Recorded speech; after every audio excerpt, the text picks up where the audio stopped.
That's right, Vic and Tracy. I can tell you right now, a lot of the people who were inside watching the inauguration of now President Donald Trump are now pouring out to the streets. The day is finally here as hundreds of thousands of people pour into the nation's capital for the presidential inauguration of Donald Trump.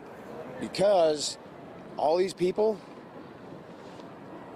they're looking to be inspired. For most people here, the day started much earlier. Take Evan Lentz from York, Pennsylvania, who caught the train in Baltimore heading to D.C. I mean, yeah, the line was a little long, but not as bad as I expected. So. And it's not that cold. Yeah, not that bad. As the doors of the train opened, passengers piled onto the train, hoping to grab a seat. And this is all part of the experience, dealing with, the crowds on the train and everything. This tells you how much love there is, for our new president. And just to give you an idea of how packed the trains are heading from Baltimore to D.C., we just left Penn Station, got to BWI, and the cart's already full. So many people wanting to be a part of a day in history as the 45th President of the United States takes the oath of office. And what does that feel like for you right now? Inspired. It was quite the scene. Well, the spouses of some of the lawmakers elected by the American people were shunted to an overflow space in the Capitol. And Trump's actual base cooled their heels inside the Capital One arena over a mile from the Capitol. Where late today, they were, I guess you could call it, treated to what you might call an inaugural parade. And it was indoors, presumably because of the weather, though I should note that today's chilly conditions were similar to those at President Obama's first and outdoors inauguration in 2009, calling many to speculate that the move indoors had more to do with concerns that Trump couldn't draw a sufficiently large crowd. Proceeded down D.C. streets that were practically empty. The first inauguration of a convicted felon. Let's be clear about that. But we begin tonight with the beginning, or perhaps the end. You be the judge. We look forward to doing very well with China and getting along with China. Hopefully China can help us stop the war with, in particular, Russia, Ukraine. And they have a great deal of power over that situation. And hopefully we could work together and get that stopped. We'd like to see denuclearization. In fact, with President Putin, we were talking about denuclearization of our two countries, and China would have come along. After years and years of illegal and unconstitutional federal efforts to restrict free expression, I will also sign an executive order to immediately stop all government censorship and bring back free speech to America. You weather cuck.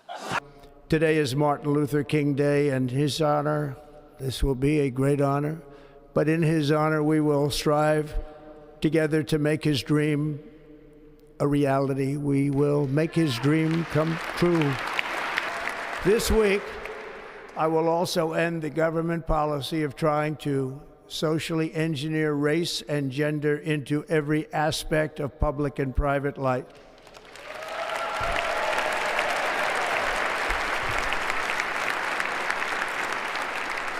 We will forge a society that is colorblind and merit-based. May King's ghost haunt you. We will not forget our country. We will not forget our Constitution. And we will not forget our God. Can't do that. Instead of taxing our citizens to enrich other countries, we will tariff and tax foreign countries to enrich our citizens. National unity is now returning to America, and confidence and pride is soaring like never before. We will be a nation like no other, full of compassion, courage, and exceptionalism. Our power will stop all wars and bring a new spirit of unity to a world that has been angry, violent, and totally unpredictable. America will be respected again and admired again, including by people of religion, faith, and goodwill. Thank you. God bless America. Thank you all. Thank you. Thank you very much. Yeah, today was one of those days when the universe delivers its ultimate irony. Martin Luther King Jr. Day, a federal holiday following on the same day as Donald Trump's second inauguration. He told us to inject bleach, and I still believe there's a pee-pee tape. Russia, if you're listening, let the golden age begin. Then Trump got up there and gave his speech. Unlike 8 years ago, it wasn't all pure darkness. Just most of it. Some of it was just plain weird. It all puts to bed the idea that this is not who we really are, when really it is. Especially as Democrats and elected officials treated this day as a perfectly normal transfer of power, when in fact, it is nowhere near normal.